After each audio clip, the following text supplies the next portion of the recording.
¿Quién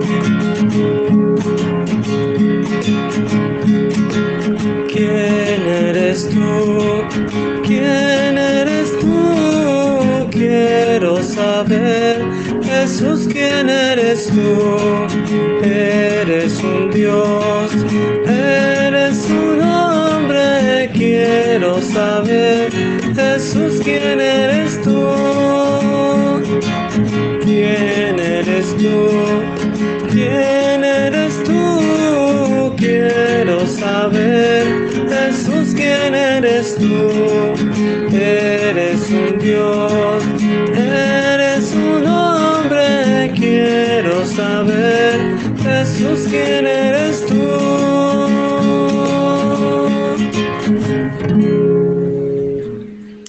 En el nombre del Padre, y del Hijo, y del Espíritu Santo. Amén. Bueno, continuamos con nuestra semana especial o estos episodios que estamos haciendo aquí en el Ministerio Abrazando Nuestra Fe.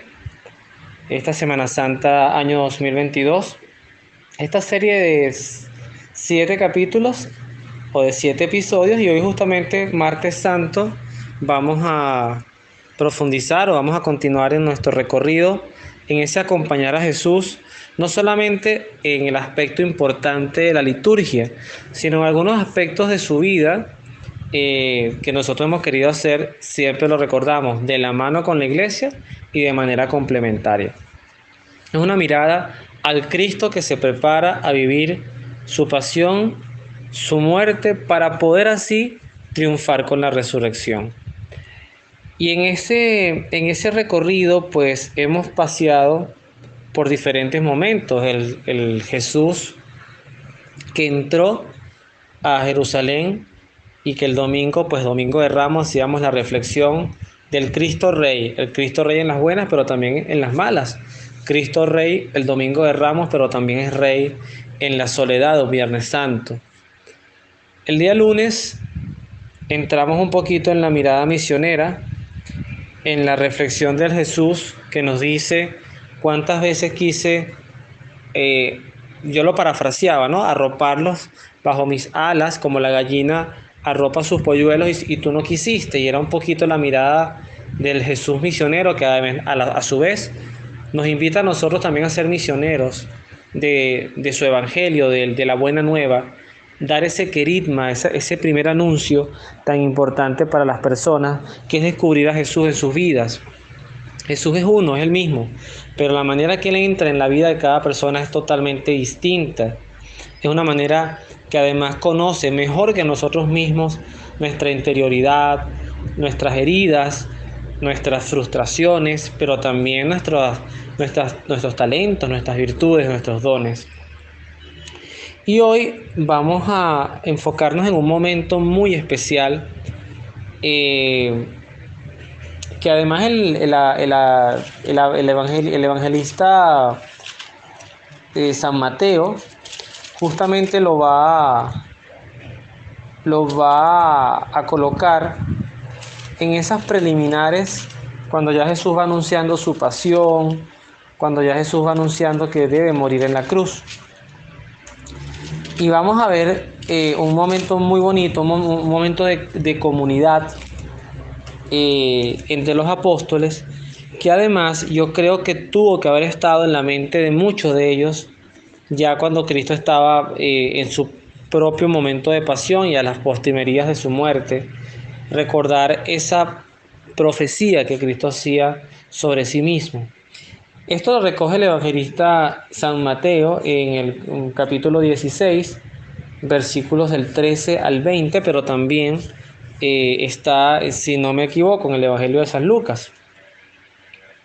Y es que Jesús, bueno, en la región de Cesarea de Filipo, le pregunta a sus discípulos, estando reunidos con ellos, según el parecer de la gente, ¿quién soy yo? Y aquí no hubo muchas dificultades en responder, porque ellos recogían lo que la gente decía. Decían algunos que era Juan el Bautista, otros que era Elías o Jeremías o alguno de los profetas. Todas esas visiones explicadas hasta ese momento pudieran encajar bajo una lógica o de la resurrección o de la reencarnación. Esta última los cristianos no la creemos, no debemos creerla porque además el mismo San Pablo más adelante en Efesios nos recordará que hay una sola vida. Pero sí era interesante ver, quizás cuando decían estas menciones, un Juan el Bautista o un Elías o un Jeremías, era haciendo alusión de que era un profeta de Dios. Cristo recoge esas primeras impresiones que, como además dije, no les costó mucho decirlas, pero cuando les pregunta a ellos, y para ustedes, ¿quién soy yo?, que además es el título de nuestra reflexión de hoy, ¿quién soy yo para ustedes? Allí sí tuvo que haber habido un momento de silencio, un momento de interiorización, posiblemente así como en las bodas de Caná, la señal para que Cristo hiciera el primer milagro fue su propia madre. En este momento, Cristo con esta pregunta muy directa, muy explícita, estaba esperando quién sería proclamado por la unción del Padre y del Espíritu Santo, por esa inspiración que a veces nos da Dios, quién sería proclamado como la piedra. En ese momento, el que toma la palabra es Simón y le dice: Señor, tú eres el Mesías. El Mesías significa el ungido de Dios, al que ellos de hecho estaban esperando. La palabra Mesías para la tradición judía no era poca cosa. Todavía hoy los judíos, estamos en el año 2022, siglo XXI, esperan al Mesías, al sucesor de David. Además, Simón agrega algo importantísimo: el Hijo de Dios vivo. Esto es muy revelador además, y por eso es que tuvo que haber venido inspirado por el Espíritu Santo y por supuesto la acción del Padre, que además se transmitía en el Hijo, porque para el judío el Dios es uno.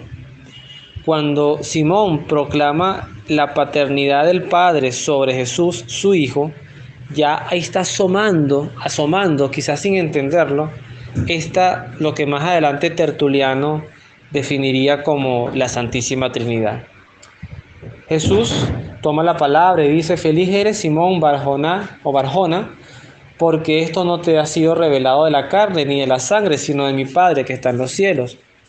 Y allí le dice: y ahora te digo, tú eres Pedro, o sea, piedra. De aquí viene la tradición papal de que todo el que es nombrado papa por elección cambia el nombre. Simón dejó de ser Simón para llamarse Piedra, que significa piedra. Y sobre esta piedra, dice Jesús, edificaré la iglesia, para que ni los poderes de la muerte o del infierno, como diría la traducción original, ni los poderes del infierno jamás podrán vencerla. Yo te daré las llaves del reino, y lo que quede atado en el cielo quedará atado en la tierra, y lo que desates en la tierra quedará desatado en el cielo. Entonces Jesús les ordenó que no le dijeran esto a nadie. Acto seguido, cuando avanzamos al versículo 21, que es cuando Jesús anuncia su pasión, que además lo coloca inmediatamente, texto continuo, Jesús les manifiesta que él tiene que ir a Jerusalén. Y en Jerusalén las autoridades, los sumos sacerdotes y los maestros de la ley lo iban a hacer sufrir mucho, e incluso debía morir para que resucitara el tercer día. Muy pocos momentos en los evangelios Cristo define de una manera tan explícita o acepta de una manera tan explícita el que se le reconozca como el Mesías o como un rey. Una de ellas me viene a la mente es en el pozo de Jacob con la mujer samaritana, donde ella le dice: ha de venir un Mesías, y él le dice: yo soy. Otro es este momento justamente donde Pedro proclama que él es el Mesías y Cristo se lo afirma. O sea, bendito seas porque esto que acabas de reconocer en mí no te ha sido revelado de la carne, o sea, de ningún ser humano, sino de mi Padre. Y otro momento que me viene a la mente, ya será posterior, ya lo veremos en su momento en nuestra serie, esta serie especial, es cuando Jesús está ante Pilatos, que él le dice: tú eres rey, y él le dice: sí, yo soy rey, pero mi reino no es de este mundo. Todos ellos escuchan esto, y el mismo Simón, que hace minutos había dicho que él era el Mesías, el Hijo de Dios, se lleva a Jesús aparte y le dice: Dios no permita, Señor, que te sucedan estas cosas. Y al mismo que Jesús le bendijo y le dijo que era feliz, dichoso por la inspiración que había tenido del Padre y del Espíritu Santo, le dice después esto de una exclamación directa: apártate de mí, Satanás. Tú me harías tropezar. Tus ambiciones no son las de Dios, sino las de los hombres. Y allí es justamente donde me quiero detener ya para entrar en el contexto de esta pequeña reflexión. Hoy martes queremos centrarnos en dos cosas. Lo primero es la pregunta directa que nos hace Jesús: ¿quién es Él para ti y para mí?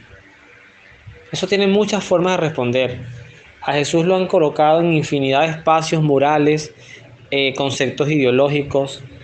A Jesús lo han dibujado como un hippie, inclusive lo han dibujado o lo han querido colocar en corrientes políticas, como por ejemplo la teología de la liberación. Ha tenido una visión muy juvenil, donde lo han querido colocar como el Jesús amigo, el Jesús pana, y todo eso, por lo menos en este último punto, es bonito. Me parece que es un acercamiento al joven a tener una mirada en Cristo interesante, atractiva. Pero no debemos olvidar que Cristo es el Mesías. Y si es el Mesías, es el ungido. Y si es el ungido, como él mismo se proclamará, es el Hijo de Dios. Y si es el Hijo de Dios, es Dios mismo. Y Dios es más que un pana, es más que un amigo, es más que una ideología. Dios es Dios. En Dios no hay espacios para errores. Dios es perfecto, Dios es omnipotente, omnisciente, Dios lo sabe todo. Y esa mirada de Dios tiene que reconfortarnos en entender que mirarlo a Él, estar delante de Él, en el caso del católico, el cristiano católico, lo tenemos en la Eucaristía. Dentro de 2 días pues van a tener muchos la oportunidad en sus propias iglesias de tener un momento de adoración solemne ante lo que llaman el monumento, que es toda esta decoración hermosa que se hace, además es alegórica, pues algunos le colocan temáticas en torno al sacramento de la Eucaristía, a la presencia real de Cristo que está allí en cuerpo, sangre, alma y divinidad. Pero además, a mí Pedro me deja una gran lección que siempre digo, yo mismo la he vivido en carne propia. Y es que podemos estar delante de Jesús, podemos tener una apariencia de cristianos, pero podemos estar internamente, como en esta debilidad de Pedro, es solamente defendiendo los intereses de Satanás, del demonio, del mundo, de la carne. Y ese es el gran punto de quiebre, lo que diferencia a un Cristo hombre de tu naturaleza y la mía. Porque Cristo asumió toda nuestra naturaleza, todas nuestras debilidades, todas nuestras tentaciones. Pero ¿qué lo hizo a Él mantenerse firme? Entender. Y creo que es la invitación que nos haría Dios. Lo digo con respeto, o sea, por supuesto, dentro de toda esta reflexión, de todo lo que puede inspirar esta reflexión, es entender que no somos personas de este mundo. Pero es que ni los condenados son de este mundo. Al final estamos llamados a una vida espiritual eterna, transformada, renovada, que luego derivará en una resurrección como la de Jesús, gloriosa, donde tendremos un cuerpo resucitado y además ya no conoceremos ni la muerte ni la enfermedad. Y esa apuesta de fe es lo que tiene a nosotros internamente que hacernos preguntar: si nosotros no estamos buscando arrastrar a Dios a nuestros intereses versus la respuesta ideal que sería nosotros ir, no arrastrados, caminando a voluntad a los intereses de Dios en nuestras vidas. Jesucristo nos enseña esto. Jesucristo nos enseña que si escuchamos al mundo, que si escuchamos nuestros deseos, nuestras debilidades, nuestras ambiciones, pues muy probablemente vamos a caminar, como diría el santo cura de Ars, nunca nos vamos a conseguir al demonio de frente porque vamos caminando a su lado. O sea, nos vamos caminando en sentido hacia donde Él va. Esto hay que hablarlo con la radicalidad del que quiere cada año acercarse más a Dios. Porque además cada año que pasa estamos más cerca de encontrarnos con Él. Dice un de estos motivadores que además, bueno, no es que tenga fama de ser cristiano, pero sí es una persona que habla de valores de vida, de valores de cómo trabajar nuestras emociones, que es Carlos Fraga, un hombre que, bueno, en Venezuela tiene su programa en un canal de cable que se llama IBC. Y él tiene una frase que se la escuché a un periodista, que es de Carlos Fraga, que dice: todos estamos a la misma distancia de la muerte, y eso es cierto. Porque la única diferencia, o sea, lo único que nos diferencia de avanzar hacia ello no es la vida. No es la edad que tengamos en la vida, es el solo hecho de estar vivo. Para morir lo que hace falta es estar vivo en esta vida. Entonces Cristo nos recuerda con estas palabras que no debemos escuchar al demonio, ni los intereses del mundo, ni los intereses de la carne, porque las ambiciones, nuestras ambiciones, no son las ambiciones o los deseos de Dios. Pedro se lleva una gran enseñanza, una gran lección, y hoy nos la transmite a nosotros. Hoy, martes santo, en los preparativos, donde recordamos a veces Jesús atado a la columna, hoy también se ora por los difuntos, por los enfermos, se coloca la unción. Hoy que es un día para centrarnos en esas personas que están necesitadas del amor de Dios y de su fortaleza y de su poder para ser sanados.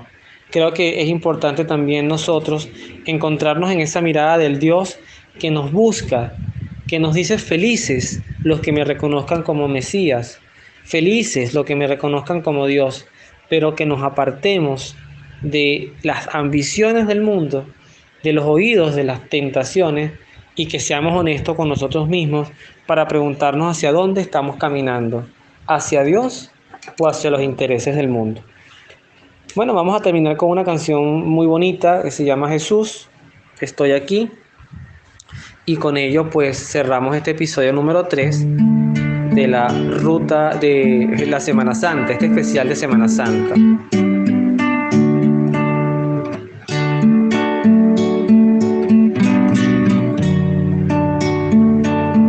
Jesús, Jesús, estoy aquí. Jesús, ¿qué esperas de mí? Mis manos están vacías,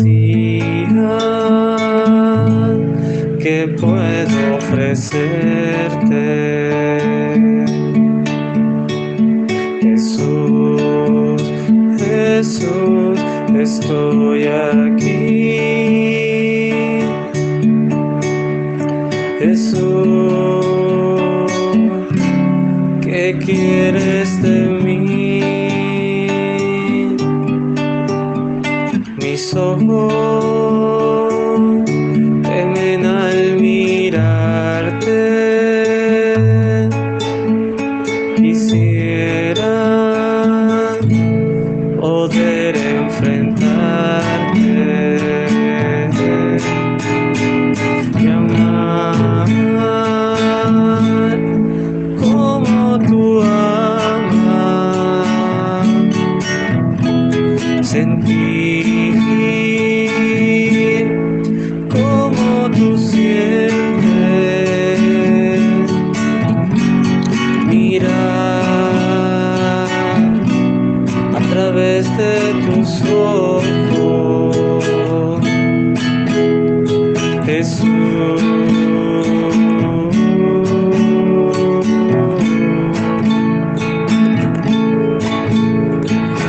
Digo, mi camino es difícil, me exige abrir un nuevo horizonte en la soledad de mi noche. Jesús,